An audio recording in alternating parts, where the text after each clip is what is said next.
Welcome to Up Gunners, the ultimate podcast for Arsenal football fans worldwide. You're ready to dive into the latest updates, insightful analysis, breaking news, and all things Arsenal from the perspective of a passionate Nigerian supporter. Now join me, Tony Doe, as I explore the highs, lows, and everything in between of being part of the Gunners family. So grab your jersey, settle in, and let's kick off this journey together. Up Gunners!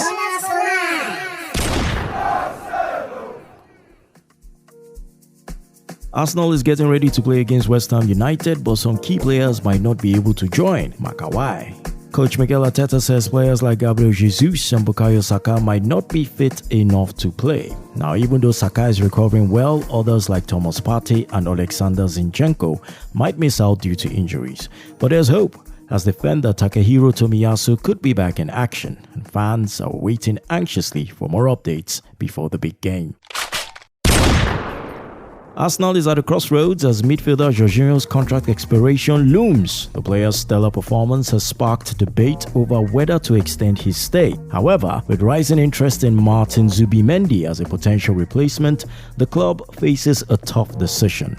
While Jorginho brings experience and leadership, Zubimendi offers youth and promise. So Arsenal must weigh their options carefully to secure the best fit for their midfield lineup. Who should Arsenal prioritize? The seasoned veteran Jorginho or the up-and-coming talent Martin Zubimendi?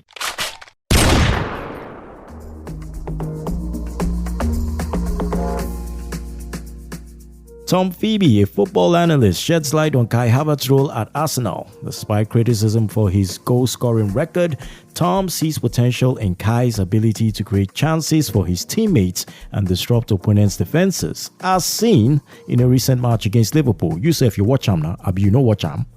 Tom suggests that under manager Mikel Arteta's guidance, Kai could thrive, much like Granit Xhaka did. Now, could Kai Havertz be the key to Arsenal's success this season? Is there a potential that we could win the Premier League and he could play a big role in that? Let me know what you think.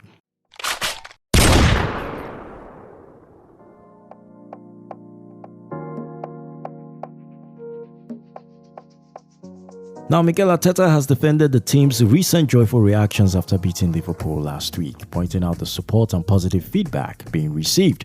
His remarks come amid talks about adding blue cards and improving VAR in the sport. This blue card matter, how they come.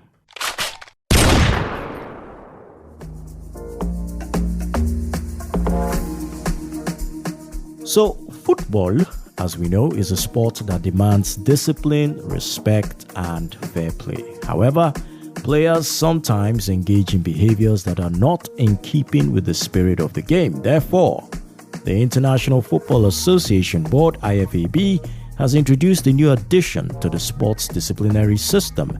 It is called the Blue Card. Now, this card is designed to address specific misconduct on the field, which the IFAB has described as the cancer that kills football.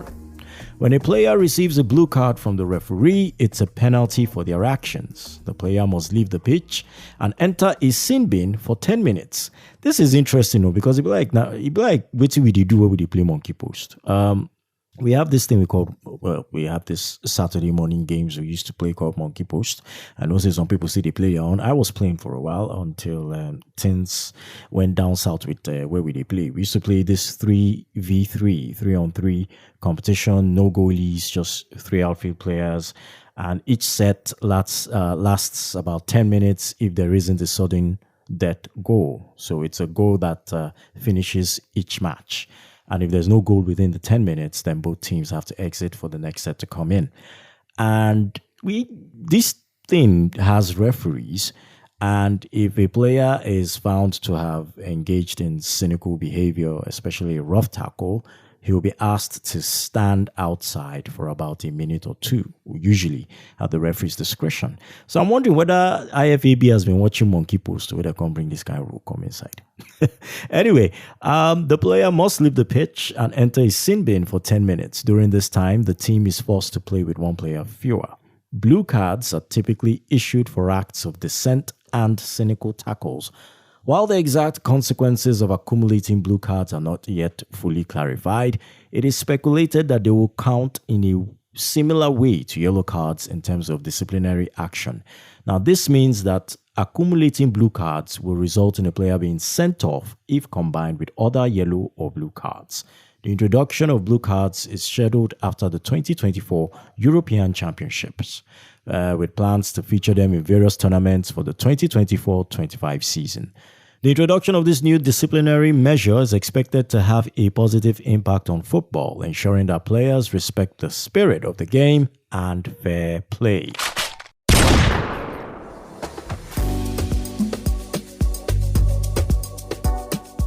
Arsenal star Leandro Trossard is doing very well, very well. In fact, he's scoring or assisting almost every 99 minutes, which is really outrageous.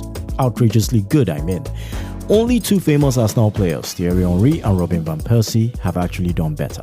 So even though Trossard hasn't been playing as frequently as some of us would love to see him do, he's still making a big difference whenever he does. So we'll keep an eye on him and hope he keeps improving. And let's see what happens against West Ham United.